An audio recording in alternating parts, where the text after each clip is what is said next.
Right now, someone is using your own brain against you, and you don't even know it. That salesperson who got you to buy something you didn't need. They used mind trick number 22. Your friend who always gets their way. Mind trick number 15. That boss who makes you work overtime without extra pay. Mind trick number 47. I'm going to show you 50 psychological tricks that people use to manipulate your decisions every single day.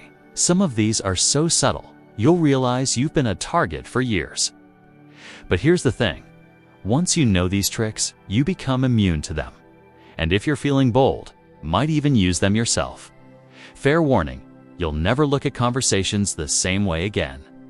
Ready? Let's start with the most dangerous one. Mind trick number 1. The broken record technique is one of the simplest yet most enduringly effective persuasion strategies you can use. Its name comes from the days of vinyl records, when a scratch would cause the needle to loop over the same section again and again. The music didn't progress, it didn't change, and it didn't adapt. It simply repeated. Over time, that repetition would get under your skin. You wanted it to stop, and the only way to make it stop was to take action. In conversation, the same psychological principle applies. Imagine you're trying to cancel a subscription, and the representative keeps offering you new deals. Most people will either get frustrated or feel compelled to respond to each offer. But with the broken record technique, you don't chase their distractions. You stay on the same line, word for word, with calm, polite consistency. You might say, I understand, but I still want to cancel. No matter what they say, but you'll lose your benefits. Or what if I give you 3 months free? You return without hesitation to the same statement. I understand, but I still want to cancel. This is powerful because humans are naturally wired to seek novelty in conversation. We expect dialogue to move forward. When one side refuses to move forward, when the script is the same every single time, it triggers a subtle psychological discomfort. People start to feel trapped in a loop, and the quickest way out is to agree to what's being asked. It's not aggression that wins here, it's patience. The key to using this effectively is tone. If you sound annoyed, defensive, or sarcastic, you risk turning the other person's resistance into stubbornness. But if you remain calm, steady, and almost warm in your delivery, your words don't come across as confrontational. They simply become a fact that exists in the room, immovable and inevitable. This technique also works beyond negotiations. In parenting, for example, a child might try to push boundaries. But all my friends are going. I hear you, but my answer is no. It's not fair. I understand you feel that way, but my answer is still no. Over time, the emotional energy they're using burns out because your answer hasn't shifted once. There's another subtle advantage. By repeating the same phrase, you avoid the trap of saying something you'll regret or giving them a point to argue against. Each time you try to justify your position in new words, you open the door for them to counter. The broken record keeps that door shut. When you master it, you'll notice something interesting. People give up not because you beat them in an argument, but because the argument never really started. You stood still, calmly and politely, till they decided it was easier to give you what you wanted than to keep circling back to the same place. Mind trick number 2. The false dilemma, sometimes called the either-or fallacy, is a persuasion tactic that quietly limits the world into only 2 choices, even when countless possibilities exist. It's the conversational equivalent of holding a door open to 2 rooms and pretending the rest of the building doesn't exist. Picture a salesperson asking, "Would you like the standard package or the premium package?" It sounds innocent enough, but hidden in that question is an assumption that you must choose one. The reality is, you could decline altogether, look for another vendor, or negotiate for something entirely different.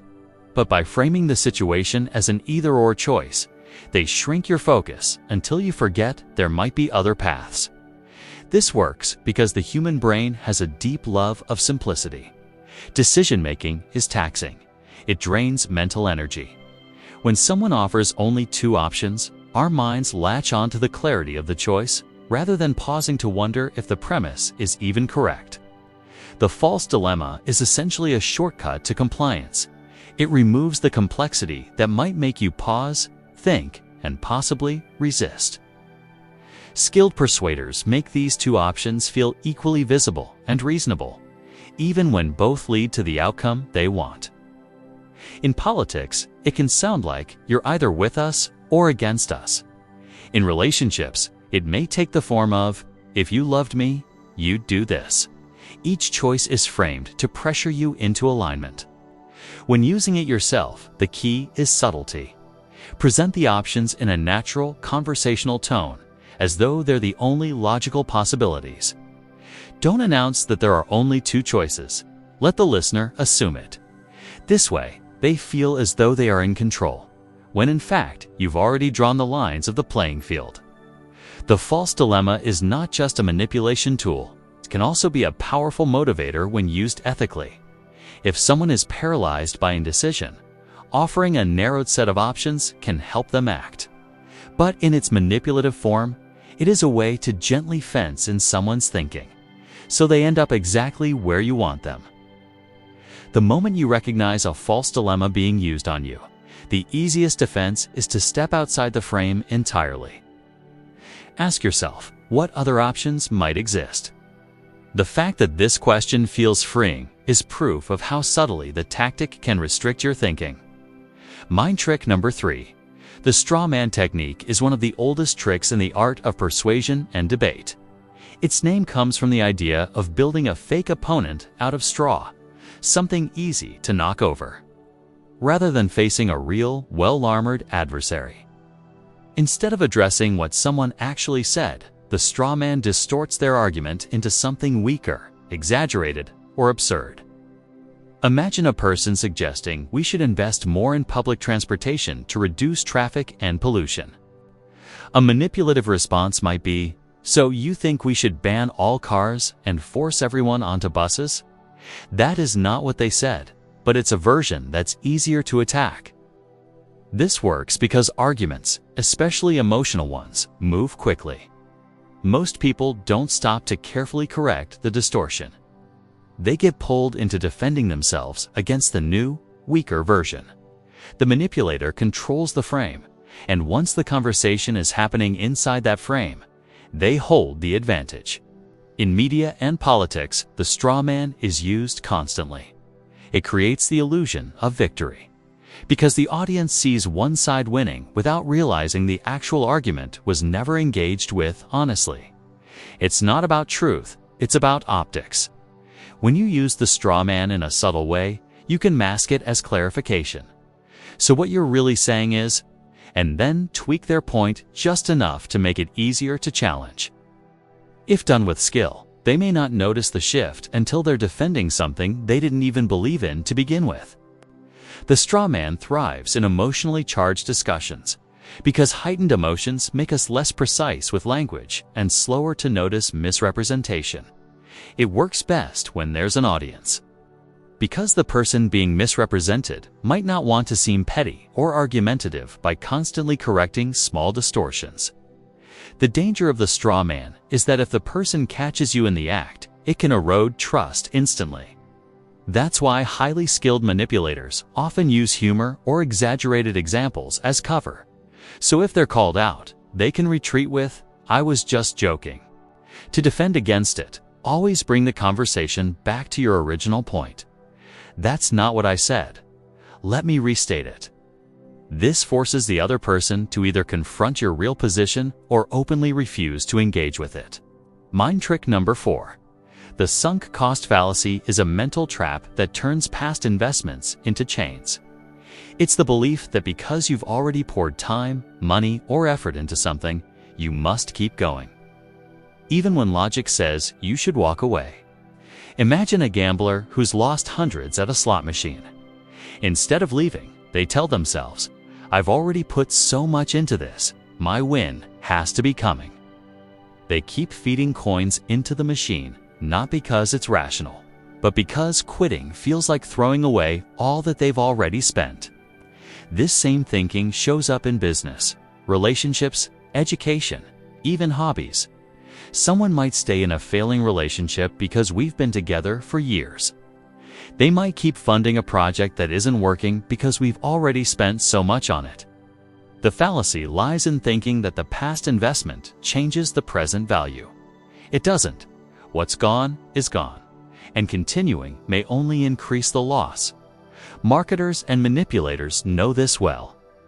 A subscription service might remind you how much you've already saved as a member, subtly suggesting that canceling would waste all that benefit. A scammer might keep a victim hooked by saying, "You've come this far. You can't quit now." The psychology behind this is tied to loss aversion, our natural tendency to fear losing something more than we value, gaining something new. Walking away feels like admitting defeat, so we double down instead. The more small investments we make, the harder it becomes to let go, because each step adds emotional weight. When using this technique, the goal is to frame the next step as the natural continuation of what's already been done. You're not asking someone to start fresh, you're inviting them to finish what they began. This makes the choice feel like protecting their earlier effort rather than risking it. To escape the sunk cost fallacy when it's being used on you, you must make decisions based only on the future, not on what you've already spent. Ask yourself, if I were starting from zero, would I still choose this? The uncomfortable truth is that sometimes the bravest choice is to stop. Mind trick number 5, the illusion of choice, is the art of guiding someone's decision while letting them feel completely in control. Instead of giving a single instruction, you present multiple options, but all roads lead where you want them to go. A parent might say, "Do you want to brush your teeth before the bedtime story or after?" The child feels empowered to choose, but either way, the teeth get brushed. A salesperson might ask, "Would you like the blue version or the red version?" The real win for them isn't which one you pick, it's that you're buying something. This technique works because autonomy is a deeply rooted human need. We resist when we feel controlled, but when we believe we're making a free choice, we're far more likely to cooperate. By offering options that all work in your favor, you remove the possibility of outright refusal without making it obvious. The magic is in presentation. The choices must feel distinct and equally appealing, even if the outcome is identical from your perspective. If one option feels like a clear trap, the illusion breaks. This is why skilled persuaders use language that frames both paths positively. In negotiations, the illusion of choice can soften resistance. Instead of saying, "Sign the contract," you might say, "Would you prefer to sign today or have it couriered to you tomorrow?" The conversation has already accepted that signing is happening. Now, it's just a matter of how. It's not always manipulative. In leadership, it can be a way to build cooperation and morale. In parenting, it can reduce conflict. But when used with hidden motives, it can subtly corner someone into compliance without them ever realizing they didn't truly have a say. The defense is to step back and ask, what's missing from these options? Often, the choice not presented, the one that truly benefits you, is the one you need to consider most. Mind trick number 6. The Trojan horse request is named after the ancient Greek story of the Trojan horse, seemingly harmless gift that concealed an army inside. On the surface, the request appears small, harmless, or even beneficial to the person receiving it. But hidden within it is the real goal, the larger favor, concession, or commitment you're truly after. This technique works by lowering the other person's defenses. When someone hears a small request, their mind evaluates it quickly. That's easy enough. Or I can do that without much trouble. Because it doesn't set off alarms, they say yes. But once they've opened the door, figuratively or literally, they're more likely to agree to the bigger, hidden ask that follows. For example, imagine a coworker asking, "Can you quickly help me review this short document?" You agree, thinking it will take 5 minutes. But once you're looking at it, they say, "Actually, could you help me rewrite the whole thing?" You're already invested. And psychologically, it feels awkward to suddenly withdraw your help. Marketers often use this subtly. A free trial, for instance, is a Trojan horse. You think you're getting something with no strings attached, but the real aim is to get you hooked so you'll keep paying when the trial ends. The Trojan horse request is effective because it leverages to psychological forces. The principle of commitment once we say yes. We want to stay consistent, and the natural human reluctance to reverse a decision once it's been made. The small entry point gets you past the gate. The hidden request secures the victory. To use it skillfully, you must design the initial request so it aligns with the other person's interests or feels too minor to refuse. The bigger request should be introduced naturally, as though it's just an extension of what they've already agreed to. The smoother the transition, the less they notice the shift. The ethical risk here is high. When used manipulatively, it can breed resentment once the person realizes the true intent. That's why in personal relationships, it's often better to be transparent, unless your goal is influence rather than trust. The defense is awareness. Ask yourself, what does this small request open the door to? If the answer is something bigger you didn't agree to, you may be looking at a Trojan horse. Mind trick number 7. The time pressure tactic thrives on urgency. It's the psychological push that says, act now or lose your chance forever. It works because humans are wired to respond to scarcity and deadlines, two triggers that heighten emotional decision-making and shut down careful analysis. You've seen it in marketing. This offer ends in 10 minutes. Only 2 left in stock. Early bird pricing ends tonight. Each statement creates a countdown in your mind, and with that countdown comes anxiety. That anxiety pushes you toward action, often bypassing your normal decision-making process. Time pressure shortens the space between stimulus and response. Normally, you might weigh pros and cons, consider alternatives, and seek advice. But when a clock is ticking, whether literal or implied, the brain shifts into urgency mode. The fear of missing out becomes more powerful than the desire to make a perfect choice. In negotiations, time pressure can force concessions. A car dealer might say, I can only offer this price until the end of the day. In relationships, it can take the form of, if you don't decide now, I'm moving on. The common thread is that the deadline is often artificial, designed purely to make you act before you're ready. To use it effectively, you don't even need a real time limit. You only need the perception of one. The moment the other person believes the opportunity will vanish, they start to imagine the regret they'll feel if they miss it. That imagined regret becomes a motivator more powerful than the reward itself. Ethically, time pressure can be used to help people act when they're stuck in indecision, but when used manipulatively, it can lead them into choices they later regret. To defend yourself, ask, if I had more time, would I still want this? The answer is no, or even, I'm not sure. The time pressure is working against your best interests. Mind trick number 8. The phantom fix is the illusion of solving a problem while keeping control firmly in your hands. It's a way of appearing helpful without actually removing the leverage the problem gives you. Imagine a tech support representative who fixes your issue, but in a way that only works temporarily, so you have to come back again. Or a manager who addresses a complaint with surface-level changes, while the deeper issues remain untouched. In both cases, you feel satisfied for the moment, but the root cause stays in place. This technique works because humans tend to judge solutions based on immediate relief rather than long-term stability. If the pain stops, even temporarily, we feel gratitude. The manipulator uses this gratitude to build loyalty or dependence, knowing the problem will return and you'll come back to them for help. In relationships, the phantom fix might look like an apology that sounds heartfelt, but doesn't address the real issue. The words soothe you for a while, but the same behaviors repeat. The fix keeps you in the cycle, often without you realizing it.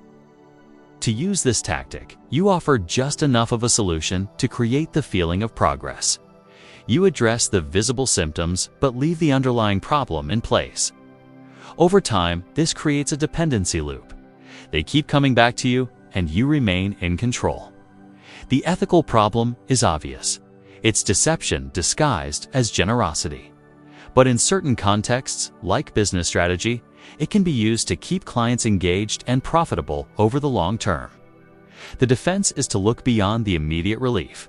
Ask, did this actually remove the cause or just the symptom?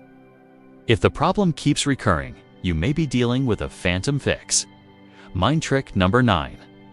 The confusion technique is exactly what it sounds like: overwhelming someone with unexpected, contradictory, or excessive information until their brain struggles to keep up. In that moment of disorientation, they become more open to suggestion. This works because the brain prefers clarity. When faced with too much complexity, it looks for shortcuts. And one shortcut is to trust the person who seems most certain in the moment. The confusion technique hijacks that shortcut. You might see it in high-pressure sales pitches where the presenter rattles off numbers, features, and comparisons so quickly you can't process them all. By the time they pause, they've already moved to the call to action, and you're too overloaded to think critically. In negotiations, it can look like rapid-fire changes to the terms of a deal, making it hard to track what's actually being agreed upon. In social situations, it might take the form of bizarre or contradictory statements that throw someone off balance, giving you control of the conversation. The key to using confusion effectively is timing. You must overload the person just enough to make them pause, but not so much that they shut down completely or become suspicious. The moment you sense that pause, you insert your suggestion, framed as the simple, obvious choice that cuts through the chaos. The danger is that this tactic can backfire if the person realizes what's happening. Confusion can trigger suspicion just as easily as compliance. That's why skilled users often mix it with warmth or humor, so the overload feels accidental rather than deliberate. The defense is to slow things down. When you feel your mind scrambling, ask for clarification, take notes, or step away before deciding. Clarity is your best shield against manipulation. Mind trick number 10. The priming effect is the art of planting subtle cues in someone's mind, so that when the moment comes to make a decision, they lean toward the outcome you want without realizing why. It's influenced by preparation rather than persuasion in the moment. Think of it as setting the stage before the play begins. You're not telling the person what to do outright. You're introducing small, almost invisible elements that shape how they think and feel later.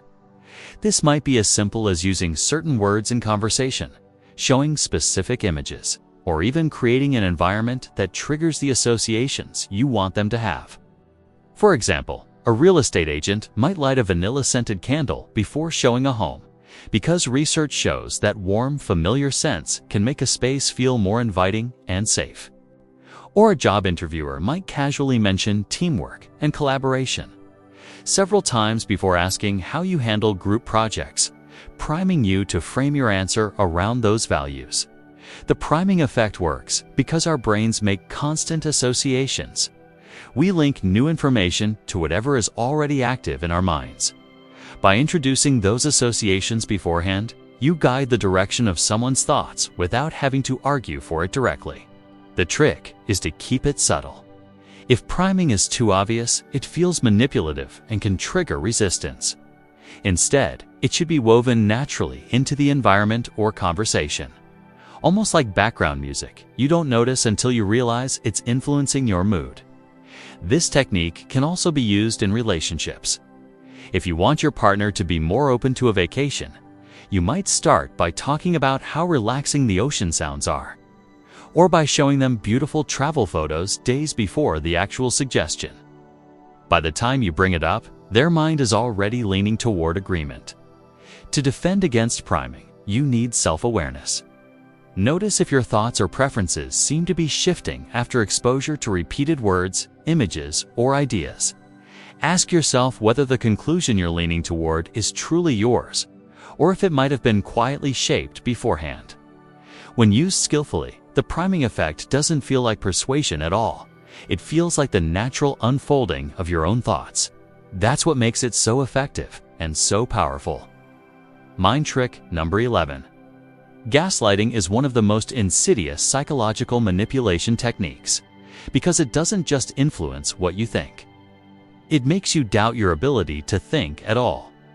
The name comes from the 1944 film Gaslight, in which a man manipulates his wife into questioning her memory and sanity by making subtle changes in her environment and denying they ever happened. At its core, gaslighting is about control. The manipulator's goal is to make you so unsure of your own perceptions that you rely on them for the truth. This can involve denying events that happened, twisting facts, minimizing your feelings, or accusing you of overreacting. Over time, repeated gaslighting can cause you to second-guess even your clearest memories. For example, you might say, "You promised you'd be there," and they respond, "I never said that. You're imagining things." If you insist, they might accuse you of being too sensitive or irrational. Slowly, your confidence in your own memory erodes, and you start to defer to their version of reality. Gaslighting is especially dangerous because it's often gradual. In the beginning, you might feel merely frustrated, but as the pattern continues, you may begin to wonder if something is wrong with you. This creates a power imbalance. The gaslighter positions themselves as the more rational, more stable party, making it harder for you to challenge them. In relationships, gaslighting can be a form of emotional abuse. In workplaces, it can be used to undermine a colleague's credibility. In politics, it can be a way to rewrite history in real time. To use gaslighting intentionally, a manipulator must maintain confidence and consistency. They double down on their version of events, even in the face of evidence, until the other person feels worn down. To defend against it, document interactions, trust your instincts, and seek outside perspectives. A third-party view can break the illusion and remind you that your perceptions are valid. Gaslighting works because it attacks the foundation of trust in oneself, and when that foundation is cracked, a person becomes far easier to control. Mind trick number 12. Love bombing is a technique that overwhelms a person with excessive affection, praise, gifts, or attention in order to create emotional dependency. On the surface, it feels intoxicating. You meet someone, and almost instantly, they're showering you with compliments, telling you you're the most amazing person they've ever met, making grand promises for the future. It's a rush, and that's the point. The aim is to accelerate emotional intimacy so quickly that the target doesn't have time to assess the situation rationally. In healthy relationships, trust builds gradually over time. Love bombing skips that process, using intensity as a shortcut to connection. For example, within days of meeting, they might say, "I've never felt this way about anyone," or "I know we're meant to be together forever." They might text constantly, send expensive gifts, or make elaborate plans. At first, it feels flattering. But soon, the attention becomes a tool for control. Once the target is emotionally invested, the love bomber often shifts. They may withdraw affection, introduce criticism, or create conflicts, but by then, the target is hooked, desperate to get back to the initial high of attention and adoration. This push-pull dynamic can be addictive. Love bombing works because our brains release dopamine and oxytocin in response to affection and bonding behaviors. The manipulator creates an emotional spike that the target will crave later, even when the relationship becomes toxic. To use love bombing intentionally, a manipulator must be consistent in the beginning and highly attuned to the target's emotional needs. The initial flood of affection makes any later withdrawal feel like a loss that must be regained. To defend against it, pay attention to pace. Healthy relationships take time. If someone is moving too fast, making huge commitments early, or idealizing you to an unrealistic degree, it may be a red flag. Love bombing is powerful because it doesn't just influence behavior, it plays directly with the brain's reward system, making it incredibly hard to walk away once the hook is set. Mind trick number 13. Triangulation is the act of bringing a third party into a relationship or situation to create jealousy, competition, or division. It's like stirring the pot from the sidelines, ensuring that the attention, energy, or conflict stays focused where you want it. In personal relationships, triangulation often takes the form of comparing one person to another. My ex never acted like this, or they understand me in a way you don't. The goal is to make the target feel insecure and work harder for approval. In workplaces, a manager might tell two employees different stories about a project, causing tension between them while the manager maintains control. In families, it might look like one sibling being given special treatment to spark rivalry. Triangulation works because humans are wired to compare themselves to others. When someone else is introduced into the dynamic, it creates a sense of competition, and with competition comes the desire to win back favor or status. The manipulator stays in the middle, controlling the flow of information and attention. To use triangulation effectively, you must carefully choose the third party. They should be someone who can plausibly be a source of admiration, support, or competition. The key is to ensure that the target's focus is on the third party, not on you as the source of the tension. The risk is that triangulation can be obvious if done too bluntly, leading to mistrust. Skilled manipulators weave it subtly into conversation, letting the comparisons feel casual or unintentional. To defend against triangulation, refuse to compete. Instead of focusing on the third party, address the manipulator directly and clarify the facts. The less you engage in the competition, the less power the tactic holds. Triangulation's strength lies in its ability to shift focus and create emotional disruption, all while keeping the manipulator's hands looking clean. Mind trick number 14. Mirroring is one of the simplest yet most effective rapport-building techniques in psychology. It involves subtly copying another person's body language, tone of voice, speaking, rhythm, or even choice of words. Done correctly, it creates a sense of connection so deep that the other person feels an almost unconscious liking for you, without knowing exactly why. The reason mirroring works lies in something called the chameleon effect. Humans are naturally drawn to those who seem similar to them. This is a survival instinct from our evolutionary past. Being around those who act and think like us often meant safety and cooperation. When you mirror someone, you're essentially sending a non-verbal signal. I am like you. We're on the same side. In practice, this could be as subtle as leaning forward when they do, crossing your legs in the same direction, or using the same kind of phrases they use.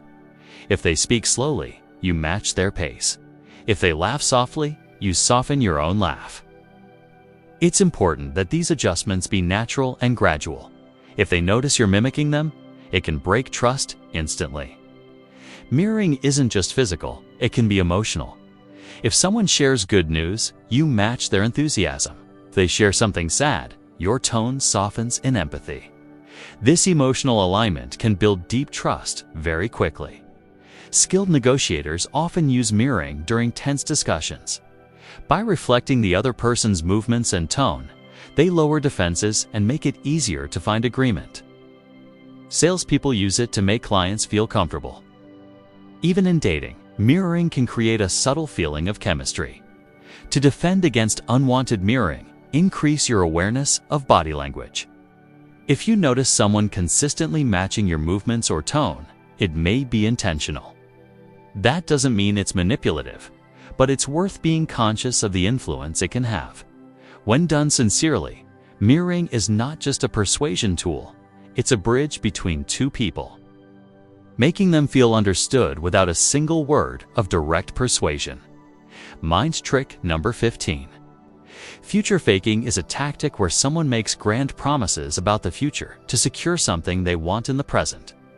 It's not about the promise itself, it's about using the idea of a shared future as currency for immediate benefit. This often appears in relationships. A partner might promise marriage, travel, or a dream life together. Not because they truly intend to deliver, but because they know it will inspire you to stay committed now. In the workplace, a manager might say, "If you put in extra hours on this project, I'll make sure you get that promotion, even if no promotion is planned." The psychology behind future faking is powerful. Humans are motivated not just by present rewards, but by the hope of future rewards. A vision of a better tomorrow can drive loyalty, effort, and sacrifice today. The manipulator paints that vision vividly, making it feel real enough that you invest in it emotionally. The key to its effectiveness is timing. The promise is dangled right when you might be questioning your investment in the relationship, job, or situation. It reignites hope, making you less likely to walk away. Once you've acted on the promise, the manipulator delays, changes the terms, or conveniently forgets it. If you confront them, they may say you're being impatient or that plans have changed. By then, you've already given them what they wanted. To defend against future faking, focus on actions, not words. Ask yourself, has this person followed through on similar promises before? If the answer is no, treat the promise as hypothetical until proven otherwise. Future faking works because it trades on our optimism, our willingness to believe in a better future. But without accountability, it's nothing more than a mirage. Mind trick number 16. The reverse psychology play is persuasion by apparent discouragement. Instead of telling someone what you want them to do, you tell them not to do it, knowing that this will spark the desire to do exactly that. This works because humans have a built-in resistance to authority and control. When we feel our freedom to choose is being limited, we often react by asserting that freedom, even if it means doing the very thing we were told not to do. This reaction is known in psychology as reactance. For example, a parent might say to a child, "You probably wouldn't like this broccoli. It's only for grown-ups." Suddenly, the child wants the broccoli. In marketing, a brand might say, "This product isn't for everyone," instantly making it more desirable to those who want to feel unique or exclusive. The reverse psychology play is most effective with people who value independence or have a rebellious streak. It relies on the target's need to prove they can't be controlled. To use it skillfully, you must make your discouragement seem sincere, not sarcastic. If the person suspects you're using reverse psychology, it loses all power. The tone should be casual, even offhand, as though you genuinely don't think they'll choose the option, and you're fine with that. To defend against it, ask yourself whether you're making a choice to prove something or because it's truly what you want. If you feel a sudden urge to do the opposite of what you were told, you may be under the influence of this play. Reverse psychology flips persuasion on its head by letting resistance work in your favor. Mind trick number 17. The guilt trip is the emotional equivalent of putting a weight on someone's shoulders until they bend. It's a tactic where the manipulator makes you feel guilty for not meeting their expectations, so you act to relieve the guilt. It often starts with phrases like, "After everything I've done for you," or "I guess I shouldn't have expected you to help me." These statements aren't just expressing disappointment, they're designed to trigger a sense of moral obligation. Guilt is a powerful motivator because it's tied to our self-image. We want to see ourselves as good, caring, loyal people. When someone implies that we're falling short of that image, we feel discomfort. Acting to help them becomes a way to restore our sense of being good. The manipulator strengthens this effect by highlighting their own sacrifices. "I stayed up all night helping you last time, and now you can't even do this one thing for me." This reframes your refusal not as a simple choice, but as a betrayal. In relationships, guilt trips can keep someone doing more than their fair share. In workplaces, they can pressure employees into extra work without proper compensation.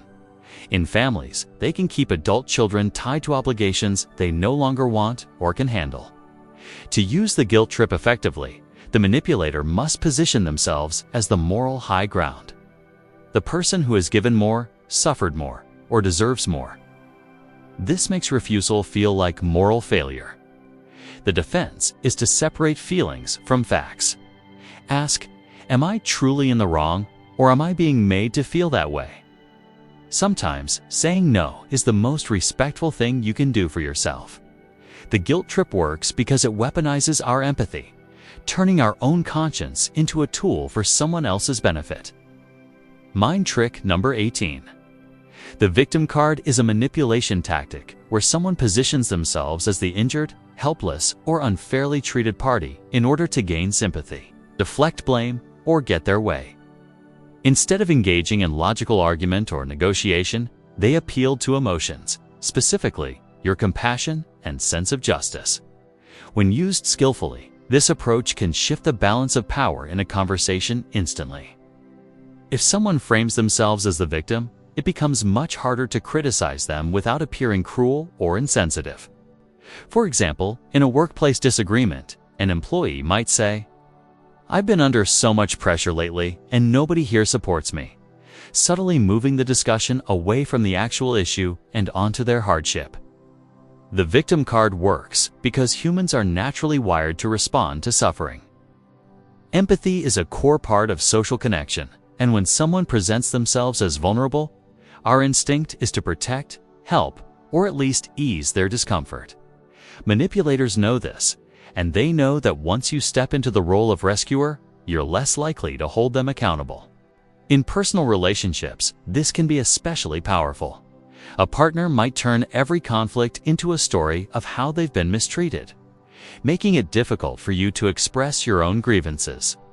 The more you try to stand your ground, the more they lean into their narrative of victimhood, painting you as the aggressor. To use this tactic, the manipulator often exaggerates or selectively frames events to emphasize their suffering.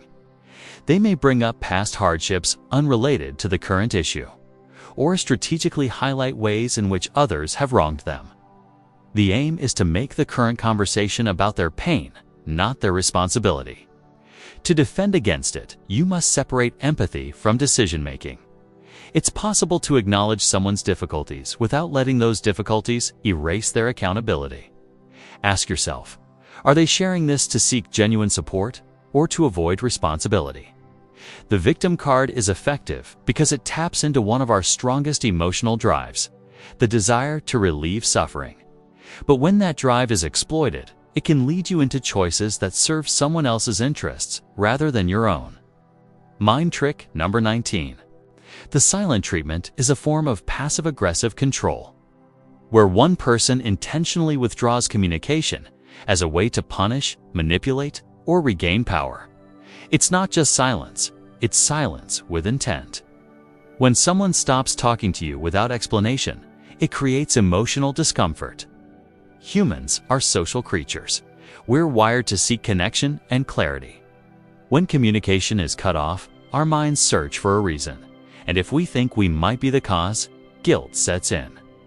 That guilt often drives us to try to make things right, even if we weren't in the wrong. The silent treatment works because it removes the normal outlet for resolving conflict. If someone yells, you can respond. If they criticize, you can counter. But when they say nothing at all, you're left in uncertainty. That uncertainty becomes a tool for control. In relationships, it's often used to avoid responsibility. Instead of addressing a problem, the person shuts down, forcing you to guess what's wrong and possibly apologize just to end the tension. In workplaces, it can be used to freeze someone out socially, signaling disapproval without confrontation. To use the silent treatment intentionally, a manipulator must be willing to endure the discomfort themselves, because silence can be just as hard for them as it is for you. The difference is, they see that discomfort as worth the control it brings. The defense is to refuse to chase the silence. Instead of over-apologizing or bending to get them to speak, calmly express your willingness to talk when they're ready. This removes the emotional leverage from their silence. At its core, the silent treatment is about making someone feel so unsettled by disconnection that they'll do whatever it takes to restore it, even if that means giving up ground in the conflict. Mind trick number 20. Hot and cold behavior is a pattern where someone alternates between warmth and affection, and distance or indifference to create emotional instability in another person. It's the relationship equivalent of pushing someone away, then pulling them close, just enough to keep them hooked. When someone is hot, they may be attentive, loving, or enthusiastic. You feel valued and secure. But suddenly, they turn cold, becoming distant, unresponsive, or even critical. That sudden change creates confusion, and confusion makes you seek answers. Most importantly, it makes you crave the return of the hot version of them. This works because of something psychologists call intermittent reinforcement. Our brains are wired to repeat behaviors that sometimes, but not always, bring rewards.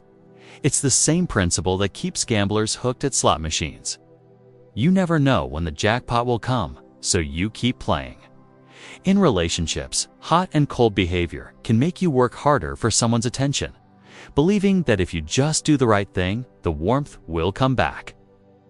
In workplaces, a boss might alternate between praising and criticizing to keep employees eager to please.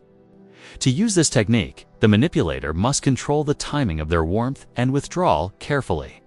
If they stay cold too long, you might give up. If they're warm too often, you might feel secure enough to question the relationship. The power lies in unpredictability. The defense is to recognize the pattern. Once you see that the shifts in behavior aren't tied to your actions, but to their control, you can stop chasing the hot moments and start making decisions based on consistency, not temporary highs.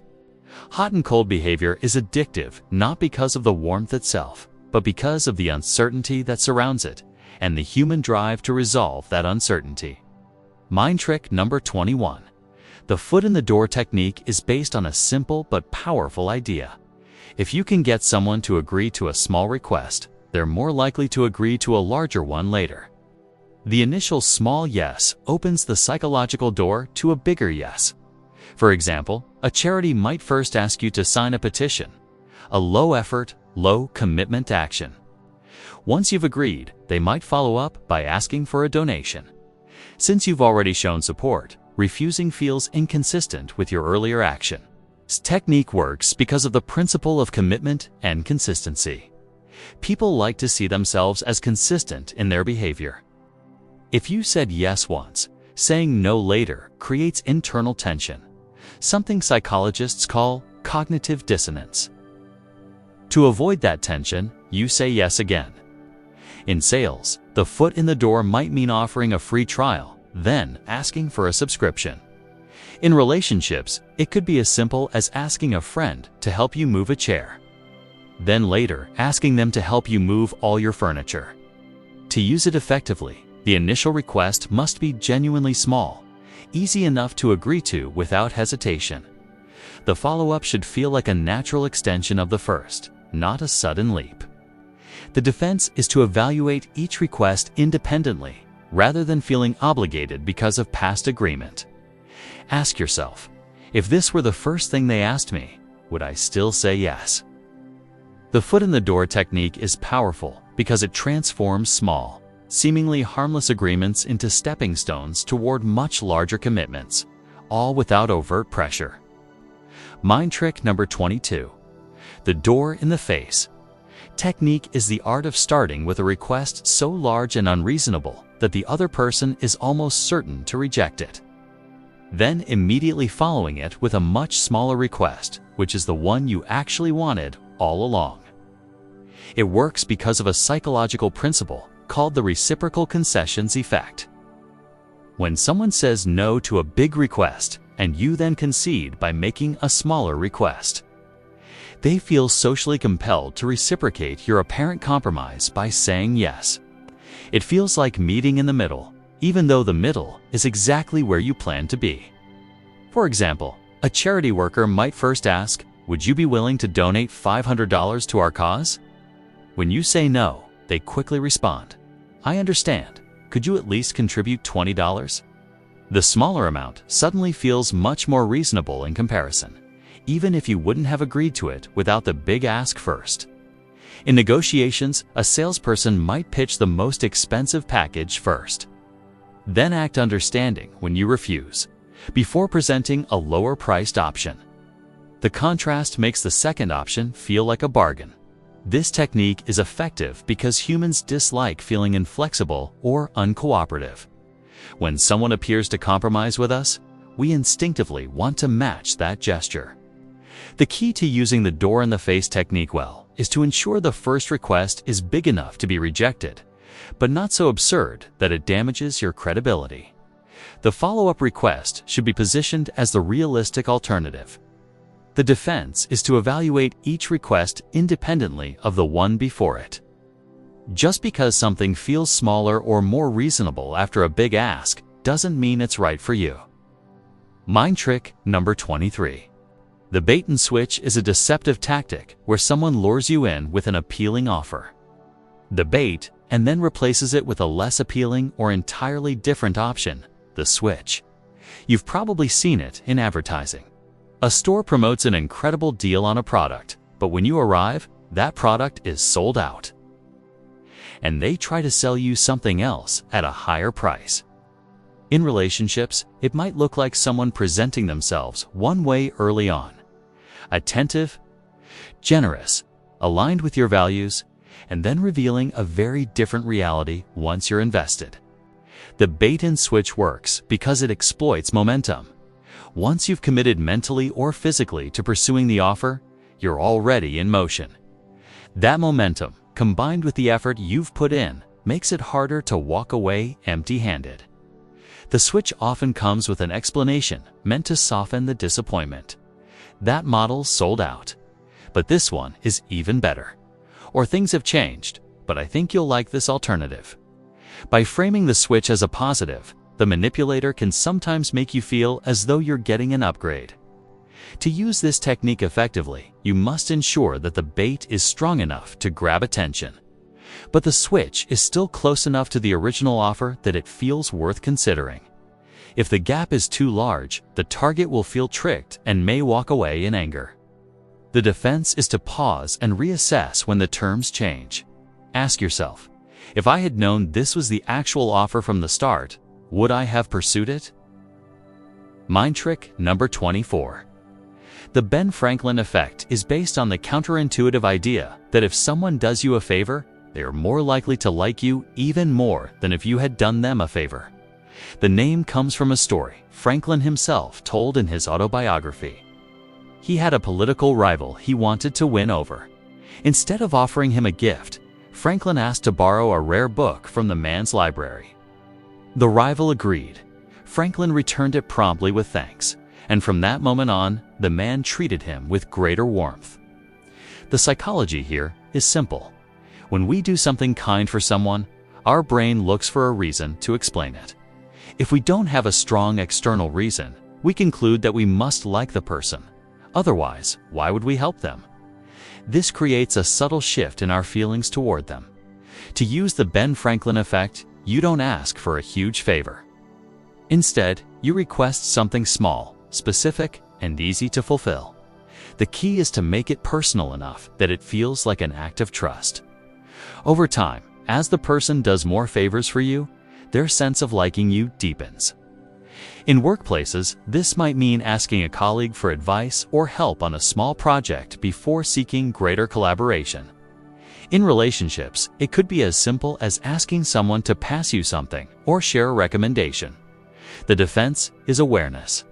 Doing favors can be positive, but if you notice yourself feeling warmer towards someone just because you've helped them, and not because of how they treat you, you may be under the influence of this effect.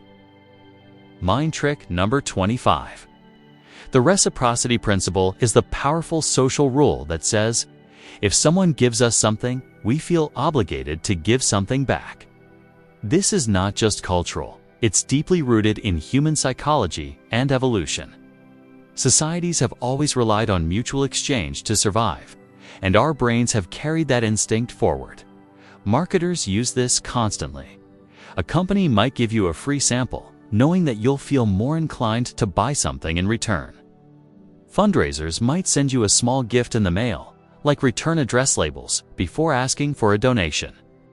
In personal relationships, reciprocity can be as simple as someone giving you emotional support, making you more likely to help them in the future. The act doesn't have to be equal in value. It's the gesture that matters. The power of reciprocity lies in its subtlety. Even when the initial gift is unsolicited, we still feel the pull to return the favor. This obligation can be used ethically to build bonds or manipulatively to extract more than what was given. To use the reciprocity principle effectively, give first without immediately asking for something in return. The longer the gap between the gift and the request, the less obvious the connection will seem, but the sense of obligation will still linger. The defense is to recognize when a gift or favor is not purely generous but a setup for a request. If you wouldn't have accepted it had you known strings were attached, you're not obligated to give back. Reciprocity is one of the most universal human instincts, and when used intentionally, it can open doors that would otherwise remain closed. Mind trick number 26. The scarcity illusion is the deliberate creation of a sense that something is rare, limited, or about to run out. Even if it isn't, it's a powerful motivator because it taps into one of the deepest human fears: the fear of missing out.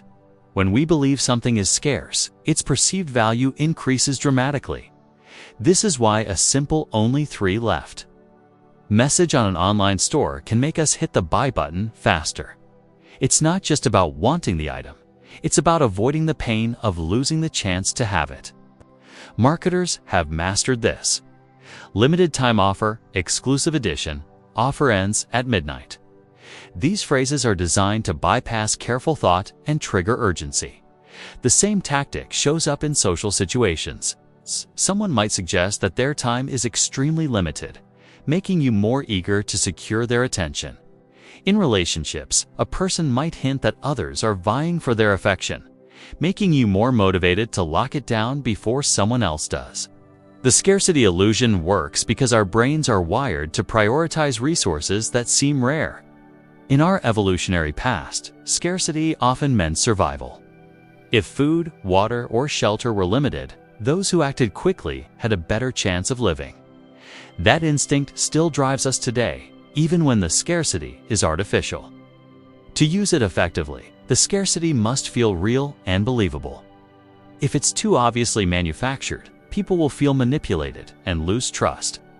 The trick is to pair scarcity with plausibility. A seasonal item, a limited production run, or a time-sensitive opportunity. The defense is to pause before acting. Ask yourself, if this were available anytime, would I still want it? If the answer is no, you're being influenced more by the scarcity than by the actual value. Scarcity isn't just about the product or opportunity, it's about the story told around it. And when the story is convincing, it can make almost anything feel irresistible. Mind trick number 27. Social proof is the phenomenon where we look to others to decide what's correct, valuable, or desirable, especially when we're uncertain. If we see a crowd lining up outside a restaurant, we assume it must be good. If a product has thousands of 5-star reviews, we believe it's worth buying. The psychology behind social proof is rooted in herd behavior. In uncertain situations, following the group feels safer. Our ancestors survived by sticking with the tribe. If everyone was running from a sound in the bushes, you ran too. That same instinct now drives us to trust what's popular or widely approved. Marketers exploit this constantly. Testimonials, celebrity endorsements, most popular labels, all are forms of social proof. In social settings, it might be someone's name. Dropping important friends or showing pictures of themselves with influential people to signal status and desirability. Social proof is especially effective in ambiguous situations. If you're in a new city and don't know which cafe to try, you're more likely to pick the one that's busy. If you see a video with millions of views, you're more inclined to watch, assuming the crowd must know something you don't. To use social proof effectively, you need to make approval or popularity visible. This could mean highlighting how many people are already on board or showcasing respected figures who support you. The more credible and relatable the proof is, the more powerful the effect. The defense is to remember that popularity does not equal quality. Something can be widely accepted for reasons that have nothing to do with its true value. Before deciding based on what others are doing, consider whether it aligns with your own needs and judgment. Social proof works because it gives our brains a shortcut. If many people approve, it must be right. But that shortcut can be manipulated, turning our trust in the crowd into a tool for influence. Mind trick number 28. The anchoring effect is a cognitive bias where the first piece of information we receive. The anchor heavily influences how we interpret everything that follows. Once an anchor is set, our minds tend to cling to it, even if it's arbitrary. In negotiations, this often shows up as the first price mentioned. If a seller opens with $1,000, every counteroffer will likely revolve around that number, even if the true value is far lower. In relationships, it might be someone setting an early expectation. I'm incredibly busy, so that any time they give you later feels like a generous gift. Anchoring works because our brains need a reference point. Once it's set, all future judgments get compared to it, making it difficult to evaluate objectively. Even experts are not immune. Studies show that random numbers can influence estimates, simply because they're in the mind during the decision-making process. To use the anchoring effect, you set the initial reference point in a way that benefits you. If you're selling, start with a high number. If you're negotiating for time, present your availability as extremely limited. Even in persuasion, framing an idea alongside a more extreme one can make your preferred option seem reasonable by comparison. The defense is to consciously reset your anchor.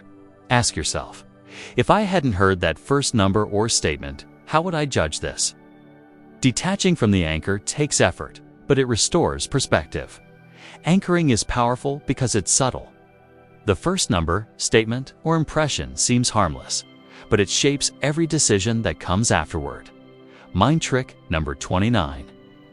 The halo effect is a bias where one positive trait about a person, product, or idea causes us to view everything else about them more positively, even without evidence. It's like one bright light casting a glow over the entire picture. If someone is physically attractive, we might assume they're also kind, intelligent, or trustworthy. If a company makes one product we love, we might believe all their products are equally good. This works in reverse too. Negative traits can create a horns effect where one bad impression colors everything else. The halo effect works because our brains like mental shortcuts. Judging every trait of a person or thing takes time and energy. If we see one strong positive, it feels efficient to assume the rest matches. This is why first impressions are so important. They often create the halo that shapes all future interactions. Marketers leverage this by associating their products with celebrities or trusted institutions. The positive feelings we have toward the endorser spill over onto the product. In workplaces, a manager who likes one aspect of an employee's work might overlook other flaws simply because the halo is in place. To use the halo effect intentionally, you highlight your strongest quality first. Whether it's a skill, an achievement, or a personal trait, you let that shine so brightly that it colors how everything else is perceived. The defense is to separate each quality and evaluate it on its own. Just because someone excels in one area doesn't mean they're equally strong in others. The halo effect is subtle, pervasive, and incredibly hard to shake once it takes hold, which is exactly why it's so valuable in persuasion. Mind trick number 30. The decoy effect is a clever decision-shaping tactic where an extra, less attractive option is introduced to make another option seem far more appealing. It's not meant to be chosen. It exists solely to influence your choice toward the target option. Here's how it works. Imagine a coffee shop that offers two sizes. A small coffee is $3, and a large coffee is $6. Some people might hesitate at $6, seeing it as too expensive. Now the shop introduces a medium coffee for $5.50. Suddenly, the large for $6 feels like a much better deal, only 50 cents more for a bigger size. Most customers will now choose the large, even if they originally planned to get the small. The medium acts as the decoy, guiding customers toward the high-margin large. The decoy effect works because our brains don't evaluate prices or options in isolation. We compare them to what's available. The decoy is strategically placed to make the target option look more valuable, often by being overpriced or underfeatured compared to it. Marketers use this everywhere, from subscription plans to electronics to menu pricing. In relationships and negotiations, similar strategy can be used by presenting an undesirable alternative so that the preferred choice seems like the obvious one. To use it effectively, you need 3 things: the target option you want chosen, less attractive option that's close in value or price but clearly worse, and a baseline option to complete the comparison. The decoy should be positioned so its flaws make the target shine. The defense is to evaluate options independently, asking yourself, if this middle option didn't exist, would I still pick this one? If the answer changes, the decoy effect may be influencing you. The brilliance of the decoy effect is that it doesn't push you directly. It simply sets the stage so that your choice feels entirely your own, even when it's been carefully guided. Mind trick number 31. False memory. Implantation is the process of making someone believe they experienced something that never actually happened.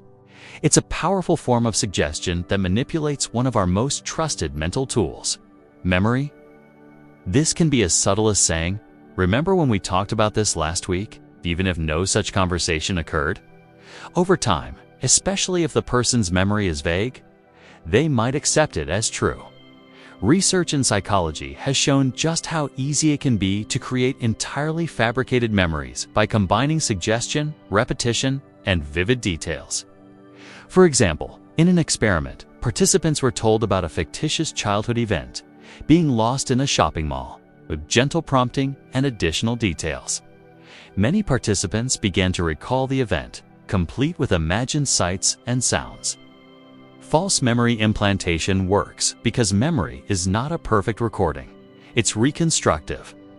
Every time we recall something, we rebuild it, and in that process, suggestion can slip in unnoticed.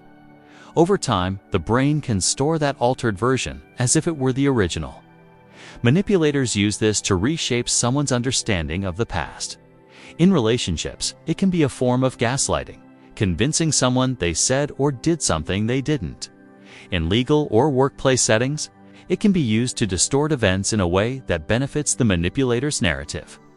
To use it intentionally, a manipulator will often mix truth with fiction, making the false memory harder to detect. They'll also repeat the story multiple times, sometimes with increasing detail, to cement it in the target's mind. The defense is to keep personal records, notes, messages, or confirmations that can anchor your memory in facts. Relying solely on recollection can leave you vulnerable. False memory implantation is dangerous because it doesn't just change how we think, it changes what we believe we've lived. Mind trick number 32. The Mandela effect is a phenomenon where a large group of people remembers something differently from how it actually happened. The term comes from the widespread false memory that Nelson Mandela died in prison in the 1980s, when in reality, he was released and later became president of South Africa. This effect reveals something unsettling. Our collective memory is just as fallible as our personal memory. It's often driven by repeated misinformation, cultural reinforcement, or the blending of similar events in our minds. For example, many people remember the children's book series as the Berenstain Bears, when it's actually the Berenstain Bears. The Mandela effect can be used manipulatively by leveraging the comfort of shared memory. If enough people seem to remember something, it creates a social validation loop. You start to doubt the facts in favor of the consensus. In politics, media, or advertising, repeated false claims can become accepted truth, simply because many people recall them the same way. Psychologically, this works through a combination of the misinformation effect, our memories being altered by post-event information, and confirmation bias. We accept details that fit what we already believe. To use it intentionally, a manipulator might repeat a false detail across different platforms or in conversations until it feels familiar. The more familiar something feels, the more likely we are to believe it's true, even if it never was. The defense is to verify before accepting collective memories. If a memory feels off, check reliable sources instead of relying solely on agreement from others. The Mandela effect shows how fragile reality can be when it's filtered through human memory, and how easily that fragility can be exploited. Mind trick number 33. Selective recall is the practice of remembering and reminding others of only the details that support your desired narrative while ignoring or omitting the rest. It's not necessarily lying, it's curating the truth. For example, in a workplace project, someone might highlight all the parts they contributed to and conveniently forget the mistakes they made or the help they received. In arguments, a partner might bring up every time you were late but never acknowledge when they were. This works because memory is already selective by nature. We can't recall every detail of every event, so we focus on what seems important to us. Manipulators take advantage of this by intentionally focusing on certain details to shape how events are perceived. In persuasion, selective recall can be a powerful framing tool. A salesperson might emphasize only the most impressive statistics, omitting less favorable ones. A politician might repeatedly cite past successes while avoiding discussion of failures. Over time, this selective storytelling becomes the official version of events in the minds of those who hear it. To use it effectively, the manipulator often speaks with confidence and authority, reinforcing the chosen details until they feel like the full story. This repetition makes the omissions harder to notice. The defense is to ask for the whole picture and seek additional perspectives. If you sense that important parts of a story are missing, they probably are.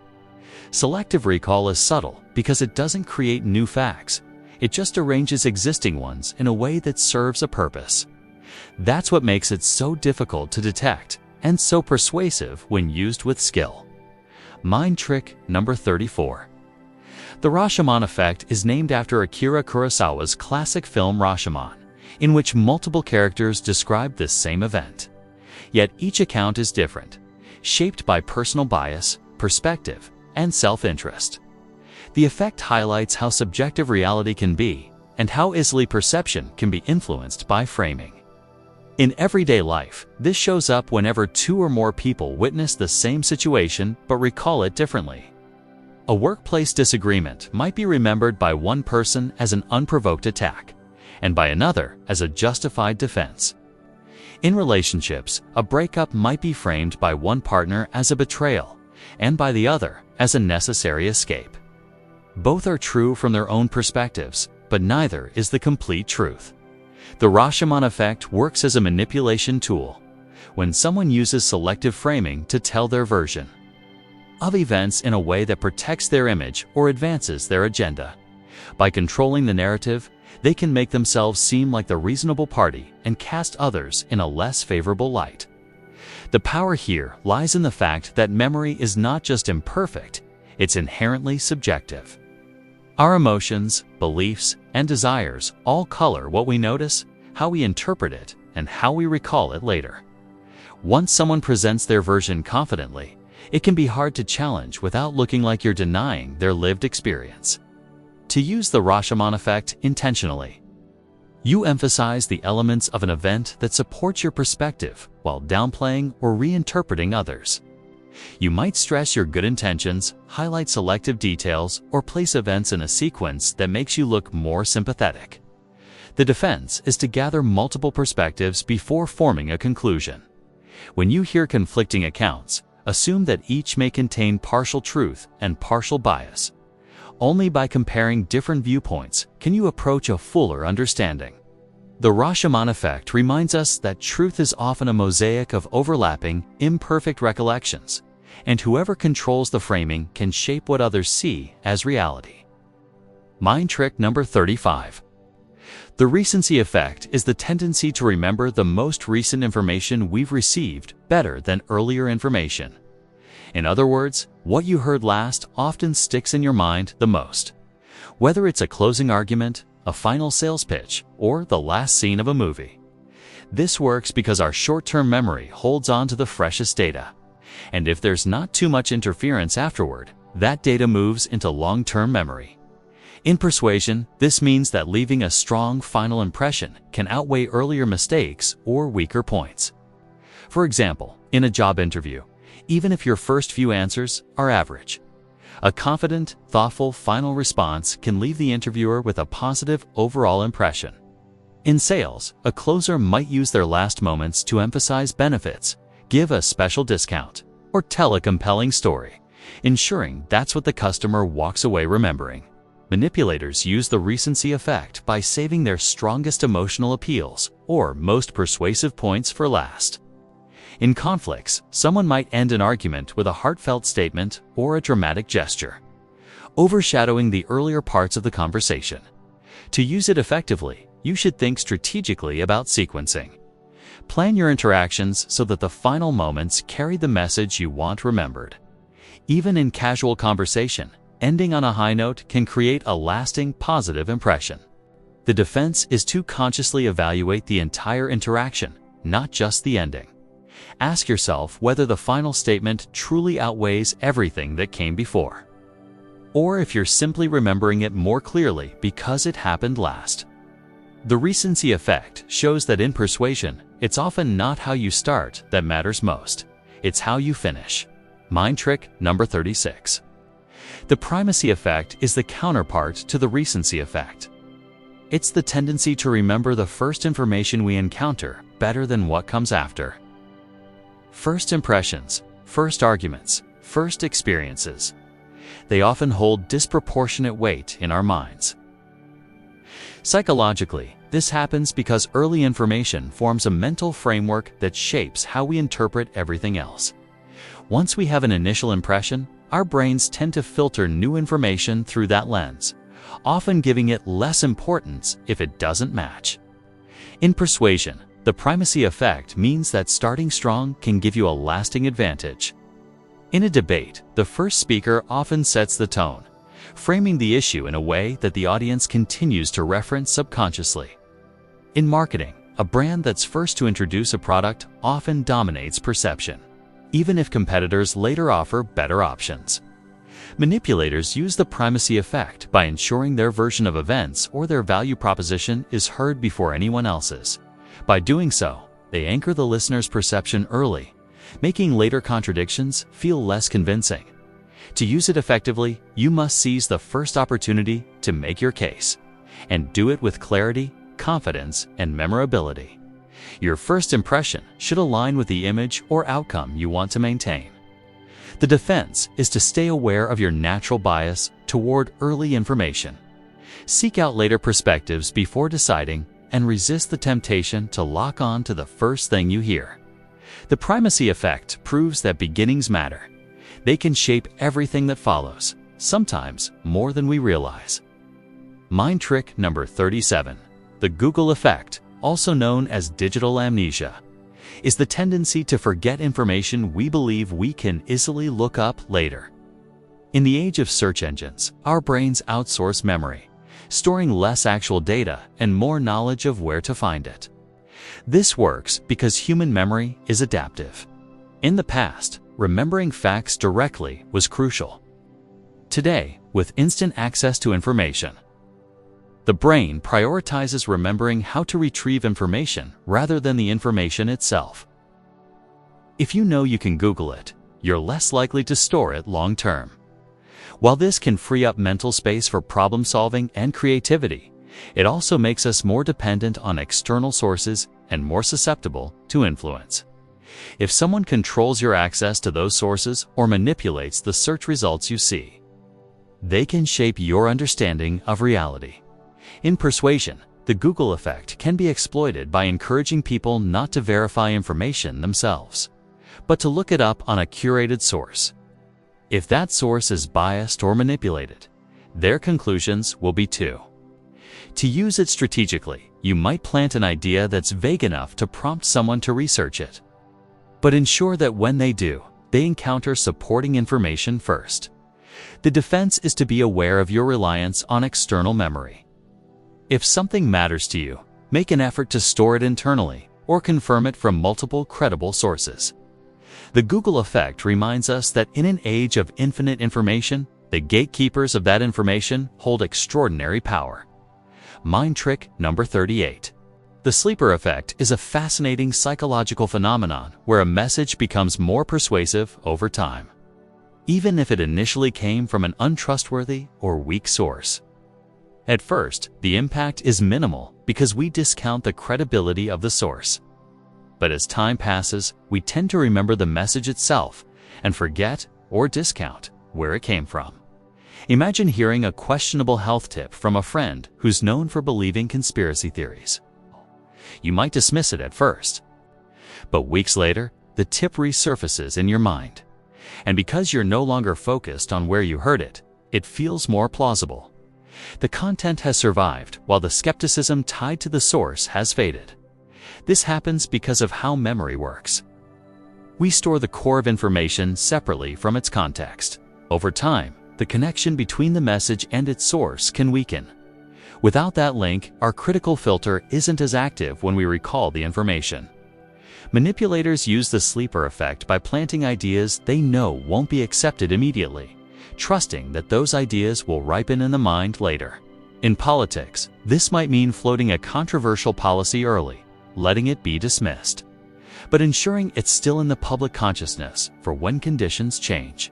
In marketing, it can mean exposing consumers to a brand message repeatedly, even in low credibility settings, so it slowly embeds in memory.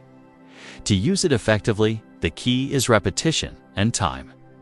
You introduce the idea in a way that sticks, even if it's initially rejected, and you wait for the emotional resistance to fade.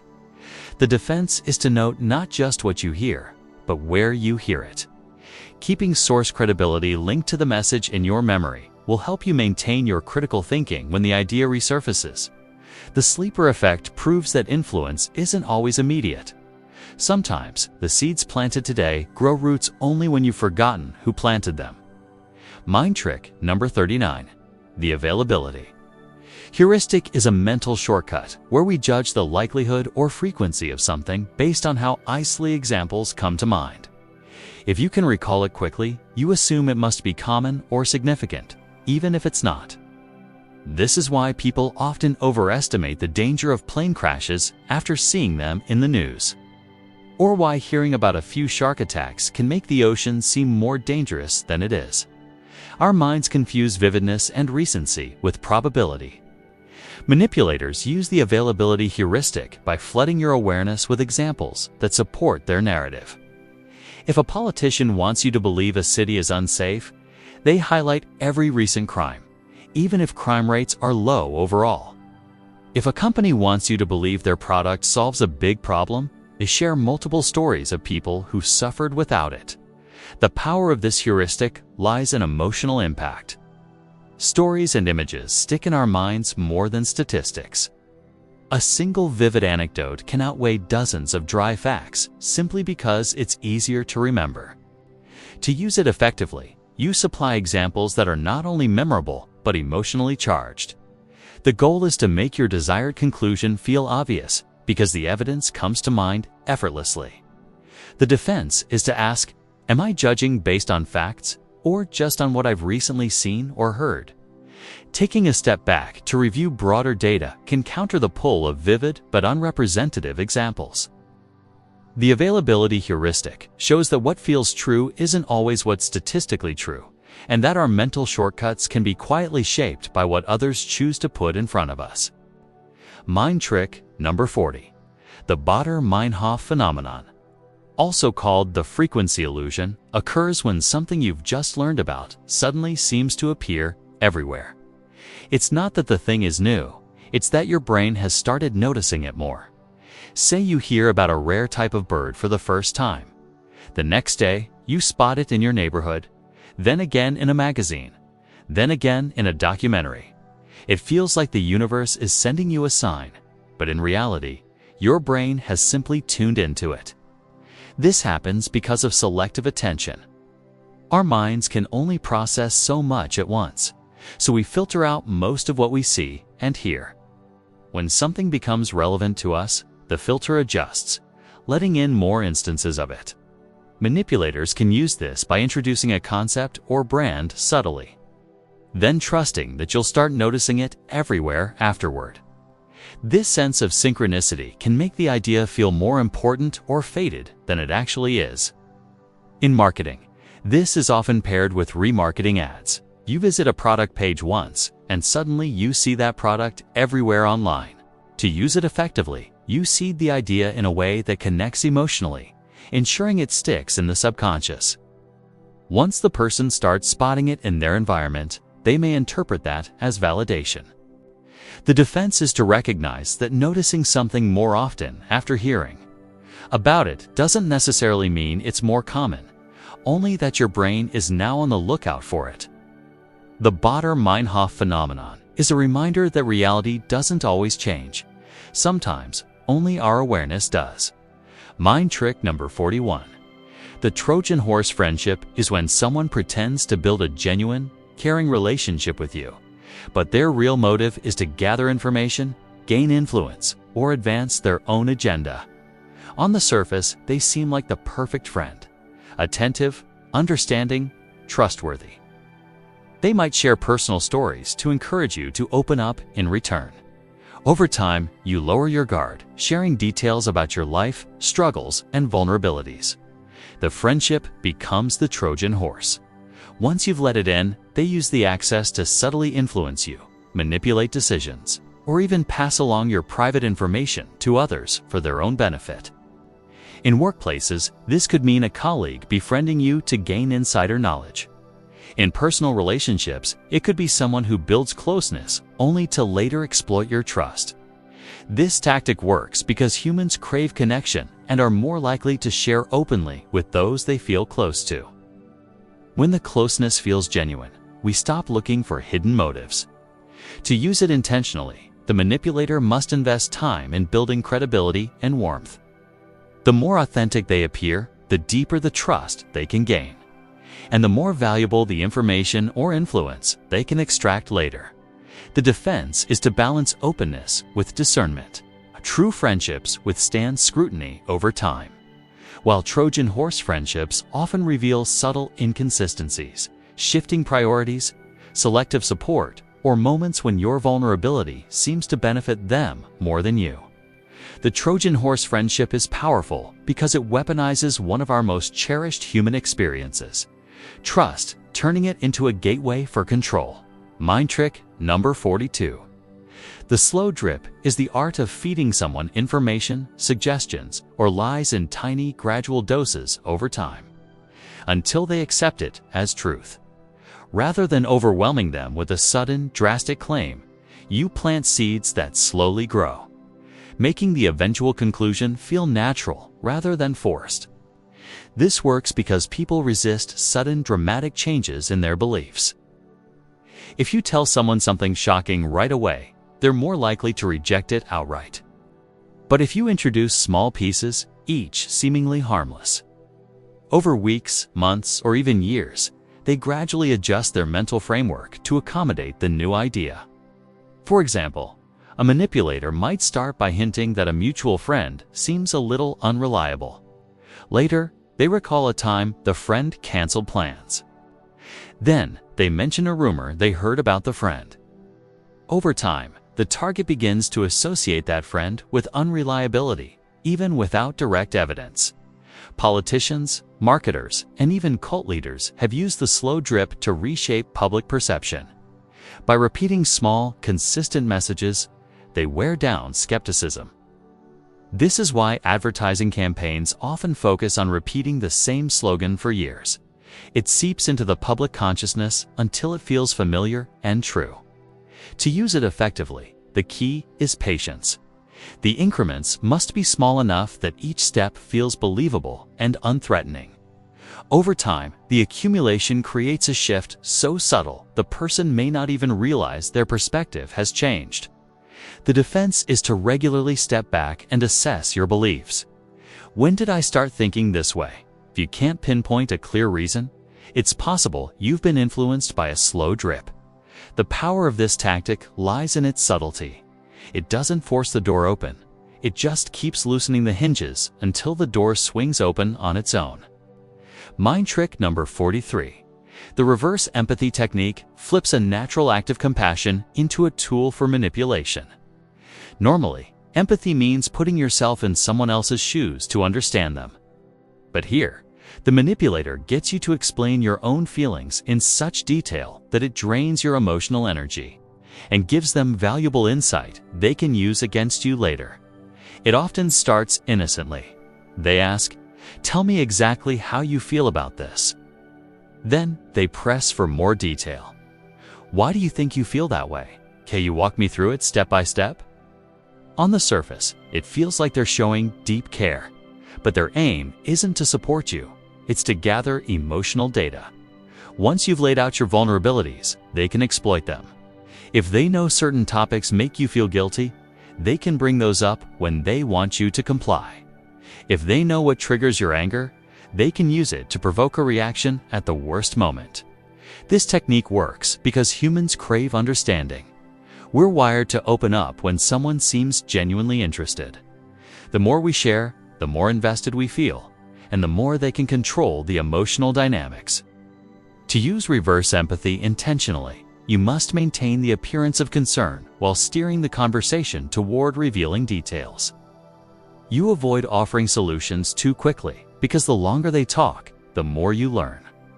The defense is to notice whether someone consistently asks about your feelings without offering meaningful support or resolution. True empathy helps you feel lighter. Reverse empathy often leaves you feeling exposed or unsettled. Reverse empathy isn't about walking in your shoes. It's about cataloging where the stones are so they can make you trip when they choose. Mind trick number 44.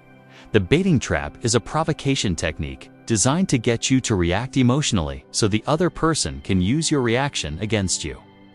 The bait is often an insult, a provocative statement, or a subtle dig that touches a sensitive spot. Once you take the bait and respond in anger or frustration, they can paint you as irrational, aggressive, or unstable.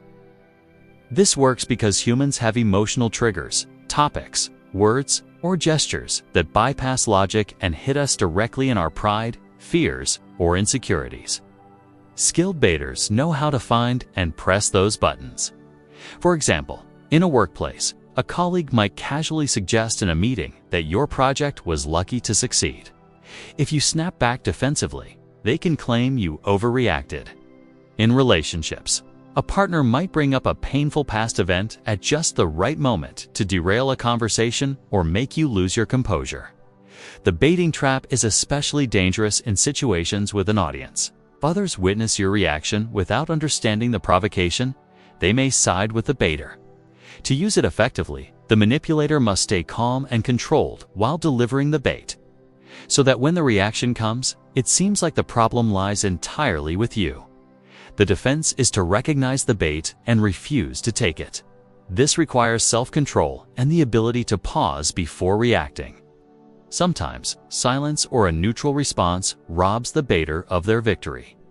The baiting trap thrives on your emotional impulsiveness, and the less you give them to work with, the more powerless they become. Mind trick number 45. The false deadline is a manipulation tactic where someone creates a sense of urgency by claiming that time to act is running out, when in reality, the deadline is either flexible or completely fabricated. You'll see this often in sales. This price is only good until the end of the day. The hope is that you'll rush to commit without fully considering your options. In relationships, someone might say, "If you don't decide by tonight, I'm walking away," even if they have no intention of following through. The effectiveness of this trick comes from our natural fear of missing out and the decision-making shortcut we take under time pressure. When the clock is ticking, we tend to prioritize speed over accuracy, making us more likely to say yes. In negotiations, a false deadline can force concessions. By making you believe you have limited time, the manipulator pushes you into choosing what benefits them, often at the expense of your own interests. To use it intentionally, you present the deadline as firm and non-negotiable, while knowing you can extend it if necessary. The key is confidence and consistency. Any hint that the deadline is fake can destroy credibility. The defense is to verify the deadline. Ask questions, request confirmation in writing, or simply test it by waiting. If the offer is still available after the supposed cutoff, you've exposed the tactic. The false deadline plays on urgency, but it's an urgency built on illusion, and once you see through it, its power disappears. Mind trick number 46. The phantom superiority technique is about letting someone believe they're in control, ahead, or winning, when in reality, you're quietly steering the outcome in your favor. It's influence through perceived dominance. Imagine you're in a negotiation. You allow the other party to win small points, choosing the meeting location, picking minor contract terms, or feeling like they out-argued you on a detail. They walk away feeling confident, even smug, believing they've gotten the better end of the deal. What they don't realize is that the concessions you made were ones you didn't truly care about. While you secured the outcomes that mattered most to you, phantom superiority works because people are less likely to resist or scrutinize an arrangement when they feel victorious. By massaging their ego and letting them believe they're leading, you lower their defenses and reduce the likelihood of pushback. In personal relationships, it might look like letting a partner have the last word in a disagreement, even though you subtly guided the resolution to your preference. In workplaces, a manager might let a team think they came up with an idea, while the manager quietly directed them there all along. To use this technique effectively, you must know your true priorities. Decide in advance what you're willing to give up so you can offer it freely, making the other person feel powerful. The key is to avoid making the control illusion so obvious that they suspect manipulation. The defense is to stay aware of your own sense of victory. Ask yourself, am I actually ahead or just being made to feel like I am? Phantom superiority is powerful because it disguises manipulation under the warm glow of ego, making the target happily accept a deal they might have resisted otherwise. Mind trick number 47. Moral leverage is the use of ethics, virtue, or values to pressure someone into doing what you want. It's not a direct order. It's a subtle framing of your request so that refusal would make the person feel immoral, selfish, or unkind. For example, a good friend would help me with this, or if you cared about the environment, you'd sign this petition. These statements don't just make a request, they place your character on trial. Agreeing allows you to feel morally good. Refusing feels like admitting to a flaw. This tactic works because most people want to see themselves and be seen by others as ethical, compassionate, and fair. Threatening that self-image, even indirectly, can create deep discomfort. Agreeing to the request becomes a way to restore moral balance. In organizations, leaders might use moral leverage to encourage extra work. We're all a family here, and families stick together. In relationships, it might take the form of guilt-laden appeals tied to loyalty or sacrifice. To use it effectively, you must frame the desired action as the morally right choice, making any alternative seem selfish or wrong. The trick is subtlety. If the moral framing is too heavy-handed, it risks being seen as manipulative and backfiring. The defense is to separate your identity from the decision at hand. Ask yourself, is this truly a moral issue, or is it being framed as one to influence me? Moral leverage is effective because it doesn't just pressure behavior. It pressures the very story people tell themselves about who they are. Mind trick number 48. Emotional blackmail is a direct, high-pressure form of manipulation where someone uses your fears, guilt, or love as leverage to get what they want. It's often summed up as, if you don't do this, something bad will happen, and it will be your fault. This might look like a partner saying, if you leave me, I'll hurt myself. Or a family member saying, if you don't help me, I'll lose everything, and it will be on you. The threat doesn't always have to be dramatic. It could be as subtle as, I'll be so disappointed if you don't. Emotional blackmail works because it places you in a no-win situation. Complying might cost you time, resources, or self-respect, but refusing feels like causing harm or betrayal. The manipulator wins either way because the emotional weight keeps you in their control. The classic structure of emotional blackmail follows what psychologist Susan Forward calls the fog principle: fear, obligation, and guilt. They create fear of consequences, a sense of obligation to act, and guilt if you resist. To use it intentionally, the manipulator must know your emotional triggers, what you most fear losing, what values you hold dear, and what kind of guilt you can't easily shake. The defense is to step back and assess whether the consequences they threaten are truly your responsibility. If someone uses your compassion as a weapon, you must decide whether helping them is truly helping or simply enabling their control. Emotional blackmail is one of the most draining tactics because it weaponizes love and trust, turning them into chains that keep you bound. Mind trick number 49. The invisible favor is when someone does something for you, or claims to, in a way that's barely noticeable, yet later uses it as leverage to demand repayment. The favor might be so small or intangible that you wouldn't normally think it required reciprocation, but they will frame it as a significant act of generosity. For example, a coworker might say, "Remember when I covered for you?" Even if all they did was answer one quick email in your absence.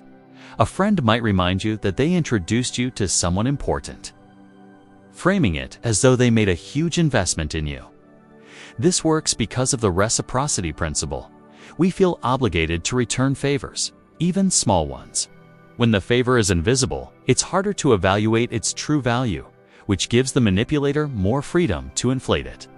To use it effectively, the favor must be easy to overlook in the moment so it doesn't feel transactional at the time. Later, when it's brought up, it can be framed as a much bigger gesture than it actually was. The defense is to keep track of what people actually do for you, not just what they claim to have done. If you don't recall the favor as significant, you're not obligated to treat it as such.